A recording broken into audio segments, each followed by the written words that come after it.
What the heck?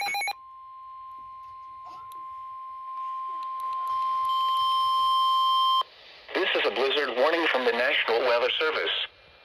For the following, in Colorado, Castle Rock, blizzard warning in effect until 3 a.m. Mountain Daylight Time Wednesday.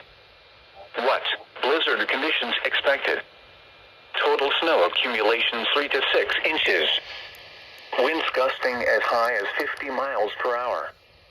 Where? Castle Rock, Kiowa, and the Palmer Divide.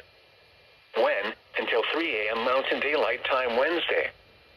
The following impacts are expected. Heavy snow and blowing snow will significantly reduce visibility to 1/4 mile or less. The worst conditions will be now through midnight. Travel should be restricted to emergencies only. If you must travel, have a winter survival kit with you. If you get stranded, stay with your vehicle.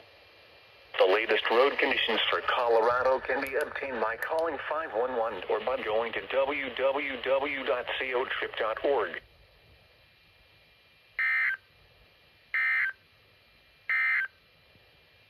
Here is the forecast for Denver.